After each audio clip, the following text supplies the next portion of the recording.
up, guys? So I was debating on this. Now there's a method. It's been around a long time, man. And ever since reverse sear kind of became the thing, the the hip thing, this method has pretty much gone to the wayside, except for Jess Pryles over at Hardcore Carnivore. I mean, honestly, if there's a queen of meat, man, it's her. I do enjoy what she does. It's just simple. Just treat the meat the way it deserves to be treated. Let it shine, man. So anyway, she calls it the JFK method. There's other names. Just keep flipping. There's a lot of things. Keep fucking flipping. Just all that. Now the idea behind it is you keep the steak moving. Now the beauty of the reverse sear is you get that even cook, that even pink all the way through. You don't get your gray edges, you don't get nothing, you don't get your outsides cooked too much, from the outside in. It's just a nice even cook all the way through. Then you get that sear at the end. But there's one thing that it lacks, in my opinion, is the way the crust is developed and the way the fat renders in the meat. This is all my opinion, but I prefer it this way. Now it can be more tedious, but it won't take you any longer. If you think about the time it takes for you to, like tonight, I'm gonna do a tomahawk, man. She's a big old bitch. So, if I was to put it on reverse sear, it's gonna take me a few. Then I have to sear it up, then I have to this and that. What I'm just gonna do is I'm gonna use the just keep flipping, keep fucking flipping, whatever you wanna call it. And I'm going to build that beautiful crust on both sides throughout the cook right over hot heat. Now that fat reacts to that hot heat, and just in my opinion, it's just the steak that is your end result is awesome, man. So that's what we're going to do today. It's just going to be super quick. I got a tomahawk. I'm actually going to hit it with this rub this guy makes. It's a simple rub. He had messaged me on Instagram and said, "Hey man, you want to try out these? Give me your opinion. Give other people your opinion." I'm like, so before I even said yes, I always look into it because I'm not going to do something that I know I'm not going to like. You know what I mean? Because it's just kind of a dick move. I'm not just going to take free shit just to get free shit. So for it to sit in my cupboard, but I checked it out and it's all just simple. I mean, there's two rubs. There's beef and original. The original, I think, is 5 ingredients, simple stuff, and the beef is like 4 ingredients, man. And it's called Q for 4.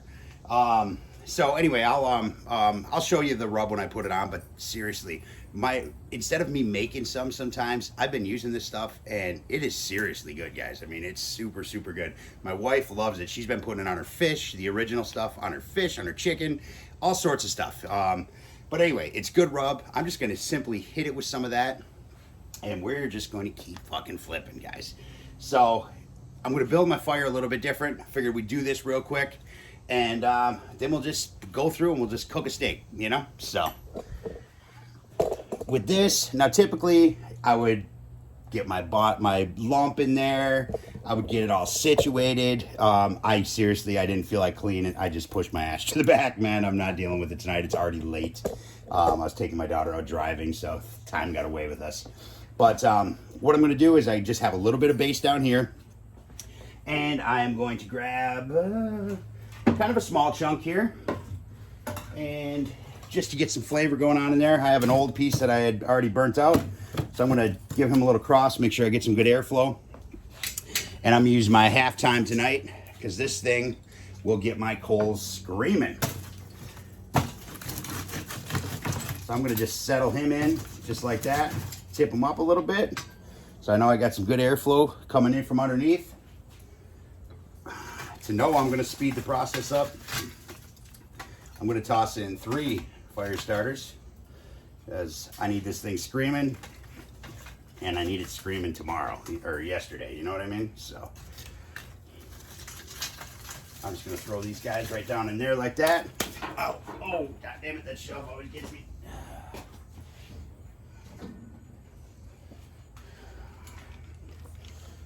Everything's too big in here. So we're gonna fire up the persuader. Really make it happen. Catch all those guys. Give them poles a little head start while we're at it.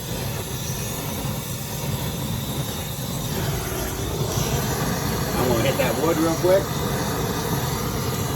Let that thing get going. Give those guys some little head start.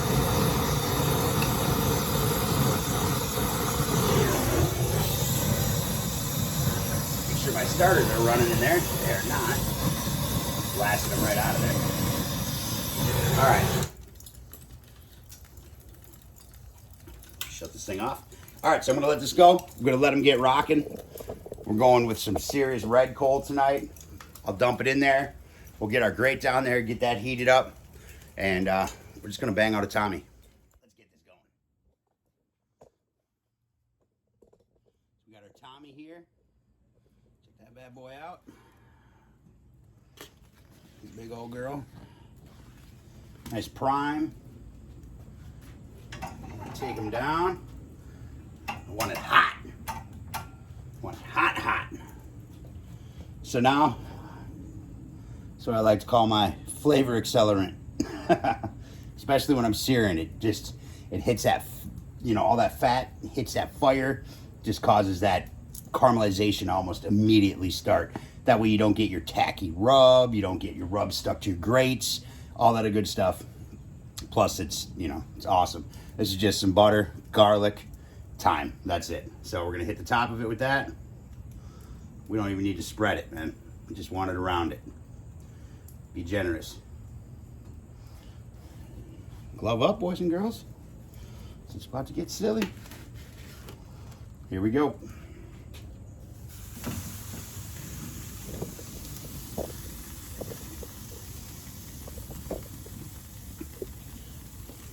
This out of the way. Let me get this out of here. Get all that extra on there. Let it do its thing. We're gonna go about 30 seconds. Nice heat. Just set everything in there. Then we're gonna flip it, go 30 seconds, let it set in there, and we're just gonna keep flipping it until we just build up that beautiful crust. Just beautiful, beautiful crust on both sides. And then we'll bring the grate up and we'll just let her go. Nice, lower heat, let it come to a finish temp, man. Just like so. Let's hit this side with our flavor accelerant. All that garlic. Oh, baby. Cooking Tommies. See, right off the bat, we got a nice little barrier forming. And you see how it's glistening a little bit? That's what you want to see. I know it's hard with the camera, but it's the best I can do. Let me get you. I can probably get you down a little bit so you're more eye level. Otherwise, my phone's going to get crazy hot, and then it's going to shut off on me. So.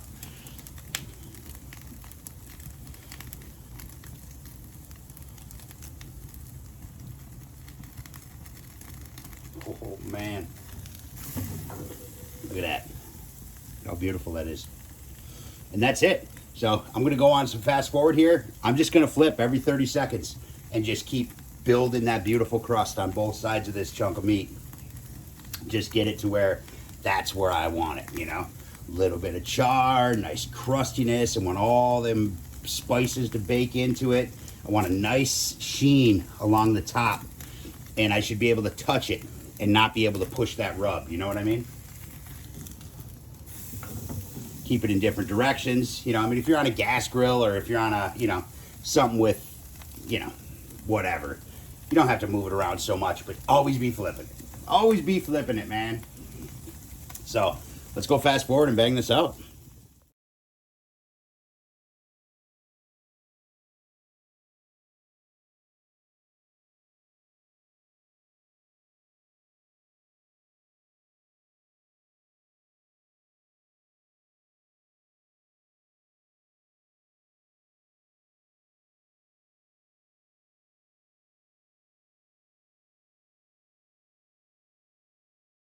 All right. So I'm gonna flip it here for a bit. check this out, man. Come on, look at that. Beautiful that is. Oh man, I just want to eat it. So what I'm gonna do now, I'm gonna take this guy up. Give her about 10 inches. Now if you're doing this on a, anything other than, a grill that you have the ability to lift the grate on, then your best bet, you make your oh shit zone, you make that cool down zone. So where you have your sear spot, kicking on over to the side, the good old indirect, man. So I'm just gonna take this guy up just like this. I got a ton of heat radiating from that thing. So I'm gonna take my coals, concentrate them up a little bit, lessen the oxygen to them, just like that. Get some nice smoke rolling from them guys, and I'm gonna let that thing go. And I want to pull it right around that 125 mark because we beat the hell out of it and we're cooking it at a pretty high heat. So it's going to have a decent amount of residual. I should gain my 5 degrees easily, plus some. So I like my Tommies. I like my ribeyes, really.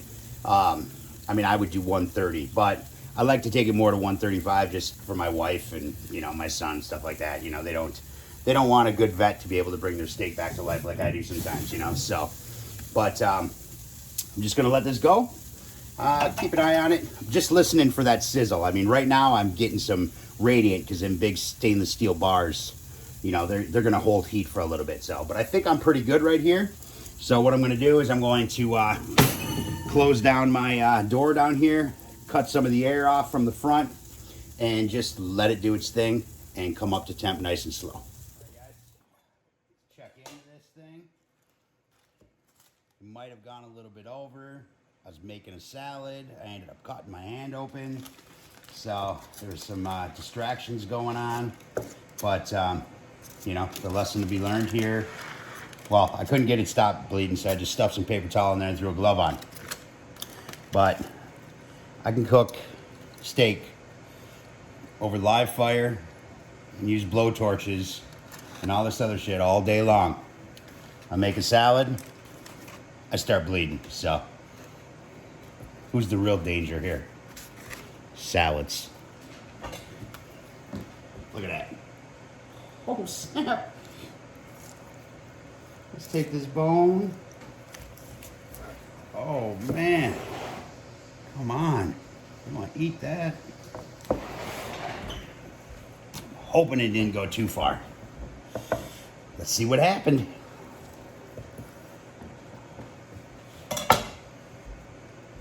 Oh man, it's beautiful. Not bad at all. Not bad at all. Let's try that guy, shall we?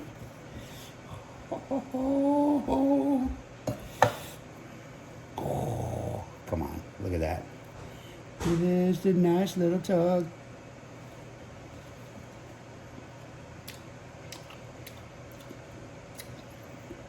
Man, oh man. That is awesome. Ooh, I could eat that every day. But just so you know, this is the stuff right here. I'll throw a link in it, but I'm serious. For a go-to rub, that stuff is awesome, man. It seriously is good. Like this here, we got salt, pepper, garlic powder, and granulated onion powder, man. That's the beef. The only difference in the original is it has some cayenne, some paprika. That's it. Stuff is simple but delicious, man. Great, great stuff. So, all right, guys, that's all I got.